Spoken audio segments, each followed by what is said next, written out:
Hi friends, మీకోసం ఒక మంచి కథ తీసుకొచ్చాను. చూసి నచ్చితే ఒక లైక్, కుదిరితే ఒక కామెంట్, వీలైతే సబ్స్క్రైబ్ తప్పక చేయండి ప్లీజ్. ఇక కథ చూద్దామా? Snow white and seven dwarfs. ఒకానొక సమయంలో స్నో వైట్ అనే యువరాణి తన తండ్రి రాజు మరియు ఆమె సవతి తల్లి రాణితో కలిసి ఒక కోటలో నివసించింది. అన్నిటికీ మించి రాజకుటుంబం న్యాయంగా ఉండాలని ఆమె తండ్రి ఎప్పుడూ తన కుమార్తెకు గుర్తు చేసేవాడు. అతను ఇలా అన్నాడు: అన్ని భూమిపై ఉన్న ప్రజలు వివాదాలతో కోటలోకి వస్తారు. ప్రతి పక్షాన్ని విని న్యాయమైన నిర్ణయం తీసుకోవడానికి వారికి వారి పాలకుడు అవసరం. స్నో వైట్ యొక్క సవతి తల్లి అయిన క్వీన్ తన భర్తకు న్యాయంగా ఉండటం ఎంత ముఖ్యమో తెలుసు. ఆమె తన మేజిక్ అద్దాన్ని ఇలా అడిగాడు: గోడపై ఉన్న అద్దం, వారందరిలో ఎవరు గొప్పవారు? స్నో వైట్ అందరికంటే అందంగా ఉంది. మేజిక్ మిర్రర్ అన్నారు. ఏమిటి? ఆశ్చర్యంగా అరిచింది రాణి. నాకంటే న్యాయంగా ఎవరూ లేరు. రాణి ప్రతిదానిలో అత్యుత్తమంగా ఉండాలి. ఇంతకంటే న్యాయం ఏముంది?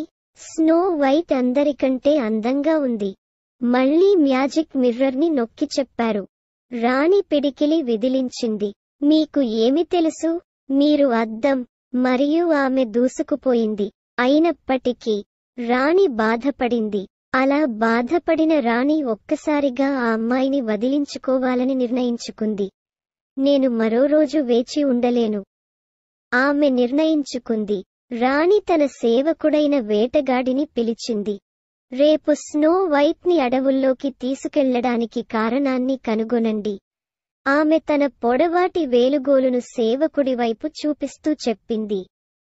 మరియు ఆమెను చంపండి. వేటగాడు ఆశ్చర్యపోయాడు. కానీ ఆమె రాణి. అతను ఏమి చేయగలడు? మరుసటి రోజు అతను స్నో వైట్ ను అడవుల్లోకి తీసుకెళ్లాడు. అతను ఆమెను చంపడానికి తన కత్తిని గీసినప్పుడు స్నో వైట్ చుట్టూ తిరిగింది. చూడండి, ఆమె తన జేబులోంచి ఏదో తీసి చెప్పింది. ఆమె చెక్కతో చెక్కబడిన 6 ఖచ్చితమైన జంతువుల ఆకారాలను అతని ముందు ఉంచింది. మీకు అవి ఇష్టమా? ఆమె చెప్పింది. నేను వాటిని మీకోసం తయారు చేశాను. స్నో వైట్, వేటగాడు అన్నాడు. నేను ఇది చేయలేను. వాస్తవానికి మీరు వీటిని అంగీకరించాలి. అవి బహుమతి అని స్నో వైట్ అన్నారు. నా ఉద్దేశ్యం అది కాదు, అన్నాడు సేవకుడు. నేను దీన్ని ఎలా చెప్పగలను? నిన్ను చంపమని నీ సవతి తల్లి రాణి నన్ను ఆదేశించింది. వేటగాడు మోకాళ్లపై పడిపోయాడు. కానీ నేను చేయలేను. ఆమె ఏమిటి? స్నో వైట్ అలారంతో పిలిచింది. మీరు పారిపోవాలి, అన్నాడు వేటగాడు. చాలా దూరం. ఇప్పుడు. మరియు కోటకు తిరిగి రావద్దు. స్నో వైట్ తిరిగి మరియు ఆమె వీలైనంత వేగంగా అడవుల్లోకి పరిగెత్తింది. చీకటి పడుతున్న అడవుల్లోకి మరింత లోతుగా పరిగెత్తింది. తోడేళ్లు కేకలు వేయడం ప్రారంభించాయి. ఆమె ట్రిప్ మరియు ఆమె స్కర్ట్ చింపివేయబడింది. కాని పరిగెడుతూనే ఉంది. పొడవాటి చెట్ల కొమ్మలు ఆమెను పట్టుకోవడానికి చాలా నేలకి చేరుకున్నట్లు అనిపించింది. కానీ ఆమె పరిగెత్తుతూనే ఉంది. ఆమె గీతలు పడి రక్తం కారుతోంది మరియు భయపడింది. కానీ ఆమె పరిగెత్తేంత వరకు పరిగెత్తింది. దూరంగా వెలుతురు నుండి ఒక్కసారిగా రెప్పపాటు పడింది. అడవిలో అంత లోతుగా ఎవరు నివసిస్తారు? ఆమె కాంతికి దగ్గరగా అడుగుపెట్టింది. ఇది ఒక కుటీర నుండి వచ్చింది. అయినప్పటికీ కుటీర నుండి ఎటువంటి శబ్దం రాలేదు. కిటికీల నుండి మినుకుమినుకుమనే కాంతి మాత్రమే. హలో అంటూ మెల్లగా తలుపు తట్టింది. హలో. జవాబు లేదు.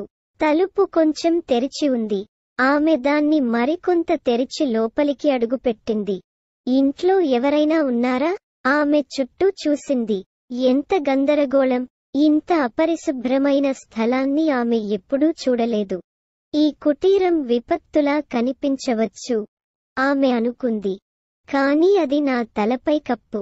బహుశా నేను ఇక్కడ శుభ్రం చేస్తే నేను ఈ రాత్రి బస చేయగలను. ఆమె శుభ్రం చేస్తున్నప్పుడు ఆమె ఎవరో ఆలోచించింది. ఆమె తండ్రి రాణిని ఆమె సవతి తల్లిని వివాహం చేసుకునే ముందు ఆమె మరియు సమీపంలోని రాజ్యంలో నివసించే యువరాజు కలిసి గడిపారు. అతను సందర్శించినప్పుడు వారు రాయల్ గార్డెన్లో నడిచారు. కోర్టులో ఒకరికొకరు జీవిత కథలు చెప్పుకుంటారు మరియు వారు గడిపిన జీవితంలోని అన్ని విచిత్రాలను చూసి నవ్వుతారు. అయితే ఆమె తండ్రి మళ్లీ వివాహం చేసుకున్న తర్వాత సవతి తల్లి కొత్త నియమాన్ని రూపొందించింది. ఇకపై సందర్శకులు లేరు. అది కనిపించడం లేదు. ఆమె గట్టి స్వరంతో చెప్పింది. ఇప్పుడు ప్రిన్స్ రహస్యంగా కోట ద్వారం మీదుగా జారవలసి వచ్చింది. ప్రిన్స్ ఆమె పడకగది కిటికీ క్రింద నుండి ఆమెను పిలుస్తాడు మరియు వారు ఆ విధంగా కొంచెం మాట్లాడగలరు. వారు తమ స్వరాలను తక్కువగా ఉంచవలసి వచ్చింది కాబట్టి ఇది రాయల్ గార్డెన్లో నడవడం అంత మంచిది కాదు. కానీ వారు నిర్వహించగలిగేది ఉత్తమమైనది. ఆమె చింతించింది. ఆమె మళ్లీ కోటకు తిరిగి రాకపోతే ఆమె అతన్ని మళ్లీ చూడగలదా? అతను సందర్శించడానికి వచ్చినప్పుడు మరియు ఆమె అక్కడ లేనప్పుడు అతను ఆమె గురించి ఏమనుకుంటాడు? స్నో వైట్ గదిని శుభ్రం చేసిన తర్వాత ఆమె అటకపైకి నిచ్చెన ఎక్కింది. మేడ మీద 7 చిన్న మంచాలు చిన్నపిల్లల సైజులో వరుసగా ఉన్నాయి. క్లీనింగ్ చేయడం వల్ల అలసిపోయి స్నో వైట్ ఆవలిస్తూ నేరుగా 7 పడకల మీద పడుకుంది. అలసిపోయిన ఆమె చేతులు చాచకముందే గాఢనిద్రలో పడింది. ఈలోగా 7 డ్వార్ఫ్స్ చాలా రోజుల నుండి ఆభరణాల గనులలో పనిచేసి ఇంటికి బయలుదేరారు. వారు తలుపు తెరిచినప్పుడు వారి కుటీర శుభ్రతతో మెరుస్తున్నప్పుడు వారి ఆశ్చర్యాన్ని మీరు ఊహించవచ్చు. ఇది ఎలాంటి మాయాజాలం? అన్నాడు మరుగుజ్జులో ఒకడు నమ్మలేనంతగా కళ్ళు తుడుచుకుంటూ. అతను క్రోధ స్వభావం గలవాడు. ఇది ఎలాంటి మాయాజాలం? అన్నాడు మరుగుజ్జులో ఒకడు నమ్మలేనంతగా కళ్ళు తుడుచుకుంటూ. ఇలాంటి మాయాజాలాన్ని నేను పట్టించుకోను అన్నాడు మరుగుజ్జులో మరొకడు నవ్వుతూ. అతడు డోపి. మేము అటకపై తనిఖీ చేయడం మంచిది అని డాక్ అనే మరో మరుగుజ్జు చెప్పాడు. ఇక్కడ ఏదో వింతగా ఉంది. దానికోసం నా మాట తీసుకోండి. మనం దేనికైనా సిద్ధంగా ఉండటం మంచిది. సరే, మనం కూడా మేడపైకి వెళ్లి మనం ఏమి కనుగొంటామో చూద్దాం. వారిని ఆశ్చర్యానికి గురిచేస్తూ వారి మంచాలన్నింటికి అడ్డంగా పడుకున్న ఒక యువతి మధురమైన ముఖంతో గాఢనిద్రలో ఉంది. నీవెవరు? అని మరుగుజ్జులందరూ ఒక్కసారిగా అన్నారు. స్నో వైట్ మెలకువ వచ్చింది. 7 డ్వార్ఫ్స్ ఆమె ఎంత ఆశ్చర్యపోయారో చెప్పగలరు. అందరూ తేరుకున్నాక తమ కథలు చెప్పుకోవడం మొదలుపెట్టారు. స్నో వైట్ వారి పేర్లను నేర్చుకుంది. బాష్ఫుల్, డాక్, డోపీ, క్రోధ స్వభావం, హ్యాపీ, స్లీపీ మరియు స్నీజీ.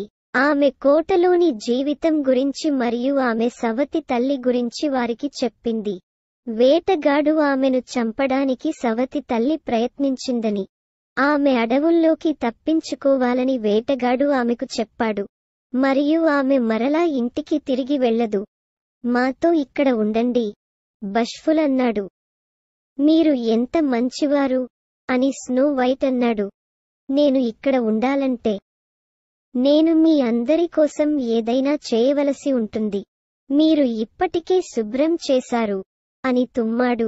ఆపై తుమ్మాడు. ఓ డియర్, ఇంకా డస్టింగ్ చేయాల్సి ఉంది అని స్నో వైట్ చెప్పింది.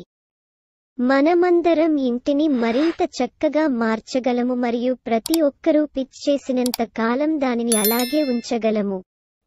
వారు ఏ భాగాన్ని చేయగలరో నేను అందరికీ తెలియజేయగలను మరియు నేను నా వంతు కూడా చేస్తాను.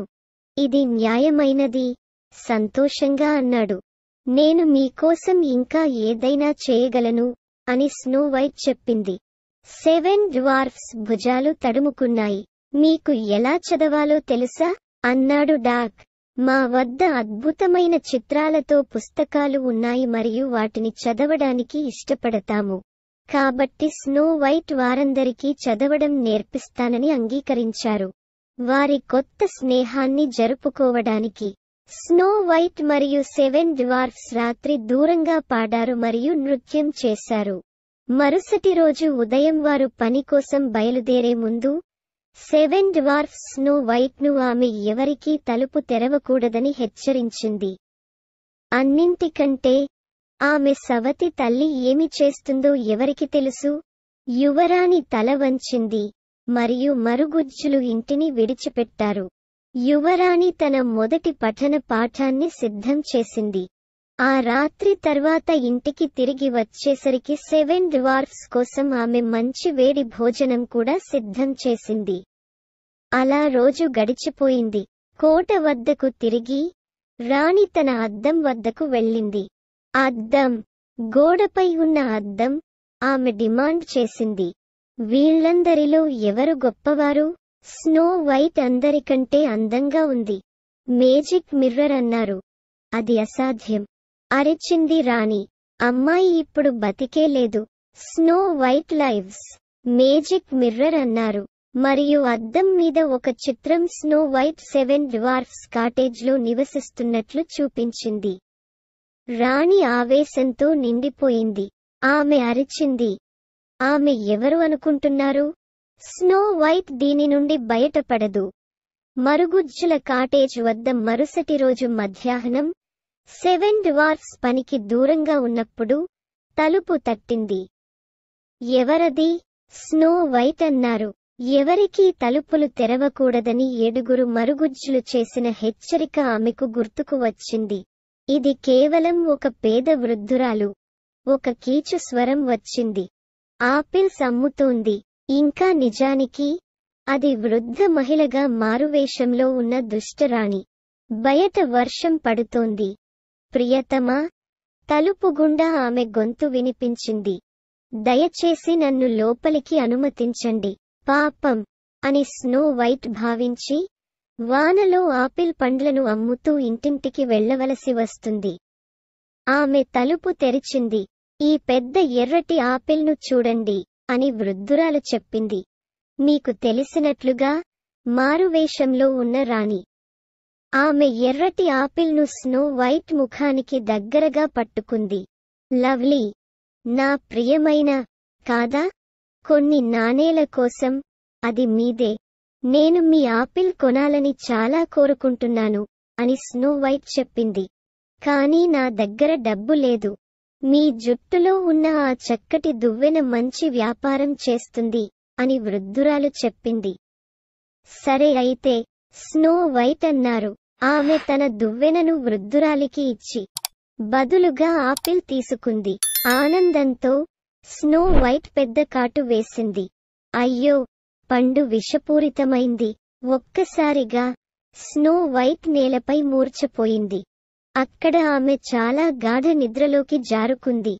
ఆమె పడిపోయింది. రాణి తన పిడికిలితో గాలిని పంప్ చేస్తూ అరిచింది. అప్పుడే డోర్ ఎగిరిపోయింది. లో 7 డ్వార్ఫ్స్ మార్చ్ రోజు పని నుండి ఇంటికి. నేలపై పడి ఉన్న స్నో వైట్ ని చూసి వారు ఆశ్చర్యపోయారు మరియు ఆమె పక్కన ఆమె సవతి తల్లి ఏమై ఉంటుంది? నవ్వుతోంది. లో 7 డ్వార్ఫ్స్ మార్చ్ రోజు పని నుండి ఇంటికి. వారు దుష్ట రాణిని తలుపు నుండి తుఫానులోకి వెంబడించారు. ఒక పర్వతం పైభాగం వరకు వారు ఆమెను వెంబడించారు. అకస్మాత్తుగా మెరుపు పర్వతాన్ని తాకింది. రాణి పడిపోయింది మరియు ఆమె మళ్లీ కనిపించలేదు. కానీ పేద స్నో వైట్ కు ఏమీ సహాయం చేయలేదు. ఆమె గాఢ నిద్రలో పూర్తిగా నిశ్చలంగా ఉండిపోయింది. 7 డ్వార్ఫ్స్ ఆమెను మెల్లగా గాజు శవపేటికలోకి ఎత్తారు. పగలు, రాత్రులు వారు ఆమె కోసం కాపలాగా ఉండి దుఃఖంతో విలపించారు. ఒకరోజు యువరాజు మరగుజ్జు కుటీరం మీదుగా ప్రయాణించాడు. కోటలో స్నో వైట్ తప్పిపోయిందని తెలుసుకున్నప్పటి నుండి ఏదో ఘోరంగా తప్పు జరిగిందని అతనికి తెలుసు. అతను తన గుర్రం మీద ఎక్కి అప్పటి నుండి ఆమె కోసం వెతుకుతున్నాడు. ఇప్పుడు అతను చివరకు ఆమెను కనుగొన్నాడు. కాని అలాంటి స్థితిలో ప్రిన్స్ గాజు శవపేటికకు మూత ఎత్తాడు. ఆ గాఢ నిద్రలో కూడా ఆమె ముఖం చాలా ఫ్రెష్గా అనిపించింది. ప్రిన్స్ మెల్లగా స్నో వైట్ చేతిని తన చేతుల్లోకి తీసుకుని ముద్దాడాడు. ఒక్కసారిగా స్నో వైట్ కళ్ళు తెరిచింది. లవ్స్ ఫస్ట్ కిస్ తో చెడు క్వీన్స్ స్పెల్ శాశ్వతంగా పోయింది. 7 డ్వార్ఫ్స్ పెద్ద ఉత్సాహాన్ని ఇచ్చాయి. ప్రిన్స్ మరియు స్నో వైట్ ఒకరికొకరు మొగ్గు చూపారు. ఒకరినొకరు మళ్లీ కనుగొన్నందుకు ఆనందంగా నవ్వారు. ఇప్పుడు స్నో వైట్ మరియు ప్రిన్స్ కలిసి ఉండటానికి ఏదీ అడ్డంకి కాదు. వారు 7 డ్వార్ఫ్లకు వీడ్కోలు పలికారు మరియు ప్రిన్స్ రాజ్యానికి తిరిగి వచ్చారు.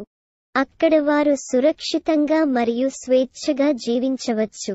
చాలా కాలం క్రితం వారు వివాహం చేసుకున్నారు మరియు సంతోషంగా జీవించారు.